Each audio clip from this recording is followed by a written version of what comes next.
हम तो एक मनुष्य हैं, भगवान ने हमें मनुष्य बना करके भेजा, तो पशुओं वाले काम क्यों करते हो? अरे पशु तब भी ठीक है, पशुओं के सामने मांस डाल देना तो पशु मांस खाएंगे नहीं, छोड़ देंगे। वो सिर्फ घास खाएंगे, रोटी खिलाना रोटी खाएंगे, रात तब खाते। अगर उनके सामने मांस डालना तो मांस नहीं खाएंगे। तो हमसे तो अच्छे हमारे पशु हैं, हम तो पशुओं से भी गए गुजरे हैं। आहार निद्रा भय में तुण्य च सामान्य में तुक्त स्वी निराणम ज्ञानम निराणम मदिको विशेषो ज्ञाने नहीं पशुवी समान। हमारा जीवन कैसा है? आहार निद्रा भय वैतुण्य च सामान्य मैतुत्व स्वी निराणम ज्ञानम निराणम मदिको विशेषो ज्ञाने नहीं पशुवी समान। हमारा जीवन पशुओं के समान है। आहार माने भोजन करना, भय माने डरना, निंद्रा माने सोना, और मैथुन्य माने बच्चे पैदा करना। तो जो पशु करते वो हम करते, जो हम करते वो पशु करके दिखा रहे हैं। तो फिर ऐसा हम कौन सा तीर मार रहे हैं? मनुष्य हो करके मीट मछली खा रहे हैं, हत्या करके पेट भर रहे हैं मनुष्य हो करके, जबकि भगवान ने इतना सुंदर भोजन बनाया। याद रखना, जो जैसा कर्म करता है भगवान अगले जन्म में उसी भांति से आपको बनाता है। कहते ना कि मुर्गे को खाने वाला केवल पाप का भागीदार होता है, लेकिन पाप का भागीदार केवल मुर्गे को काटने वाला नहीं, उतना ही पाप का भागीदार मुर्गे को खरीदने वाला भी है। फिर वो खाए या ना खाए, और उतना ही पाप का भागीदार उसको बनाने वाला है। और बनाता कौन है? उसके लिए मसाला कौन पीसता है? हमारी माताएं ज्यादा पीसती हैं। ये बात याद रखना। अरे जब आपको खाना नहीं है मीट मछली, जब आपको खानी नहीं, तो मसाला पीस के क्यों अपने सर पे पाप लाद रही हो? क्यों भाई, क्यों अपने सर पे पाप बढ़ा रही हो जब आपको खाना नहीं है? अरे जब वो कुएं में गिर रहे हैं तो गिरने दो, कम से कम तुम तो पाप की भागीदार मत बनो। क्योंकि जो व्यक्ति चोरी करने वाला होगा, चोरी करने चोर जाएगा, और चोर के साथ एक शरीफ इंसान भी जाए और वो उससे मना करे, भैया चोरी मत कर, मना करे, और फिर भी वो नहीं मान रहा, और आप चोर के साथ जा रहे हो, पकड़ जाने पर चोर के साथ जाने वाला भी चोर बचता है, चाहे वो शरीफ क्यों ना हो। तो याद रखना ये बात। अगर पहले तो समझाओ नहीं मान रहे खाने से, तो आप कह दो हम नहीं पीस पाएंगे, झगड़ा होए तो होता रहे, आप मत पीसो, आप अपने सर पे पाप मत बढ़ाओ, इनको जाना है तो जाने दो।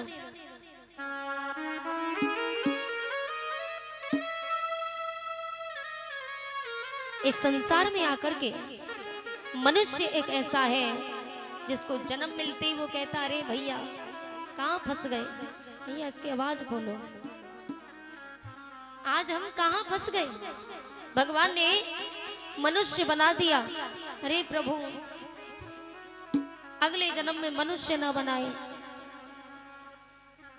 हमसे और आपसे हर किसी का जीवन अच्छा है। कोयल से पूछना, भाई तेरा जीवन कैसा है?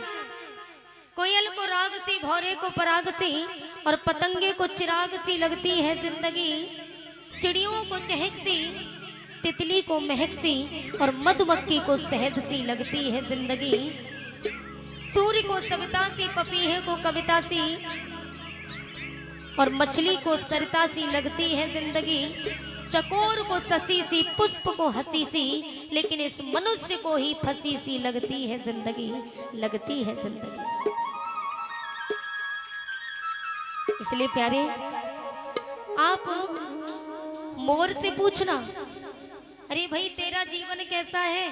मोर मुस्कुरा के कहेगा, अरे भैया बड़ा आनंद आ रहा है, जीवन में नाचते रहो, यही तो जीवन है, नाचते रहो, आनंद लेते रहो। मधुमक्खी से पूछना, तेरा जीवन कैसा है? वो भी कहेगी अरे भैया जीवन बड़ा मीठा है, शहद की तरह, बड़ा आनंद आ रहा है।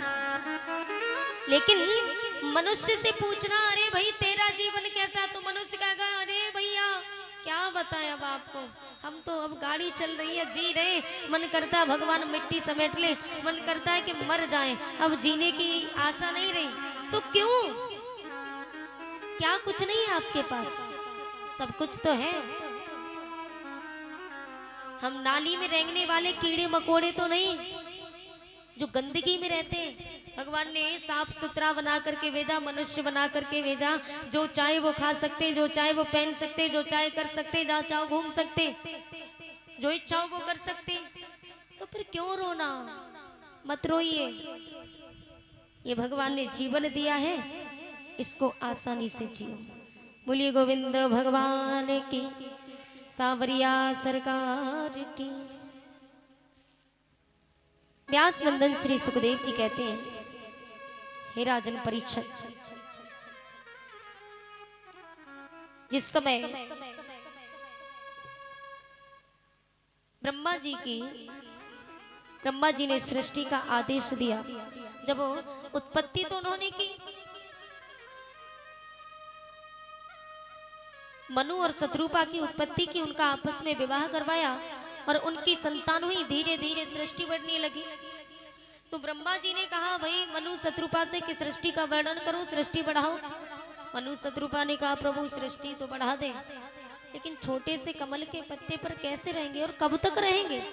बोले क्या हुआ, बोले पृथ्वी को चुरा करके हिरण्याक्ष ले गया है। अब ये हिरण्याक्ष कौन था, हिरण्यकश्यप का भाई। हिरण्यकश्यप और हिरण्याक्ष दोनों सगे भाई थे, लेकिन दोनों ही राक्षस थे। और यही दोनों पूर्व जन्म में जय और विजय नाम के दो पहरेदार थे, दोनों पहरेदार। तो जिस समय प्यारे एक दिन सनक सनंदन सनातन सनत कुमार ये चारों ऋषि भ्रमण करने के लिए गए, घूमने के लिए गए। तो जब घूमने के लिए जाते हैं तो जाकर के विष्णु भगवान के वैकुंठ धाम पर पहुंचे। तो भगवान विष्णु के वैकुंठ पर पहरेदारों का पहरा लगा हुआ था, जय और विजय लगे। उन्होंने कहा महाराज कहाँ घुसे जा रहे हो अंदर। बोले हमें प्रभु हरि नारायण के दर्शन करने। अरे भैया दर्शन करने तो शांति से बैठो, अनुमति लेके आने दो, आप तो आए सीधे जाने लगे।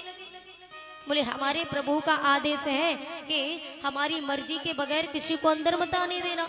अब प्रभु विश्राम ही कर रहे हो तो खाम खाम में हम पर क्रोधित हो जाए और हमको श्राप दे दे। ऋषियों को क्रोध आ गया, छोटे छोटे बालक इतनी बात कर रहे हैं।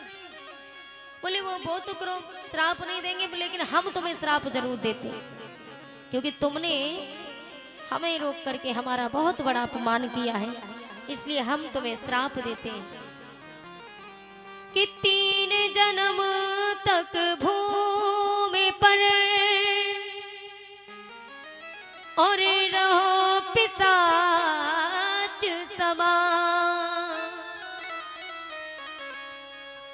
अब आगे मत कीजियो ऋषियों का अपमान।